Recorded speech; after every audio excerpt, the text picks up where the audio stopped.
It's summertime and time to enjoy those delicious fresh salads.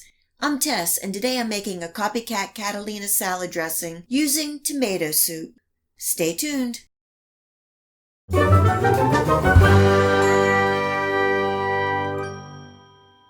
You can make this Catalina dressing in the blender, food processor, or use a hand mixer. This is such a quick and easy salad dressing. I have a cup of vegetable oil and I'm adding in a can of tomato soup, and you can use your favorite brand. The tomato soup is the delicious base to this salad dressing. Next I have vinegar, and I'm using apple cider vinegar, but you could also use white. 1 cup of sugar, salt, a pinch of black pepper, paprika, dry mustard, celery seed, Worcestershire sauce, and finally a little garlic and onion powder, giving that a good blending. I've also made this dressing with a little horseradish, and it really adds a nice zing to this dressing, especially for dipping vegetables and cheese. This should be refrigerated in a lidded container, and it will last a good long time. I store my salad dressings in a lidded mason jar. I love this homemade Catalina dressing over fresh salads, and it's also great for dipping and in sandwiches or wraps. The tomato soup adds a nice flavor, and all the other spices really blend well together. It has just the right amount of sweetness and tang. This Copycat Catalina dressing is so easy to make, and I hope you give it a try.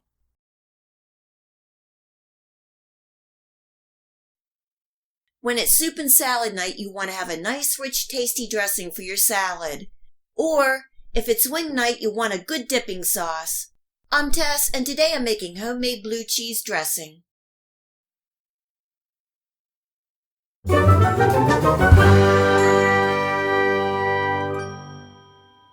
I'm starting with a cup of mayonnaise, and I'm adding in a 1/2 cup of sour cream, about a 1/4 teaspoon of salt, and 1/8 teaspoon or a sprinkle of black pepper.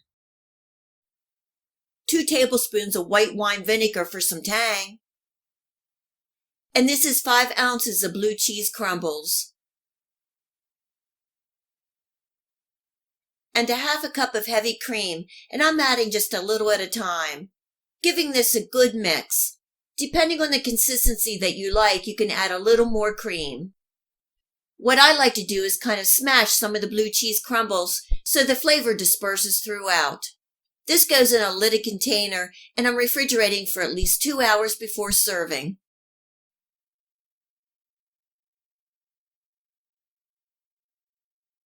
We love this homemade blue cheese dressing on salads, and it's also great for dipping vegetables and chicken wings.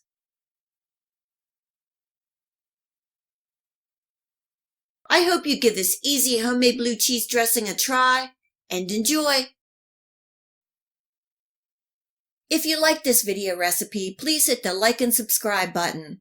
Remember to hit the bell next to the subscribe to make sure that you get my future video recipes. You can also find me on Facebook and at my website. Feel free to share this recipe and my channel with your friends and family. And until next time, much love!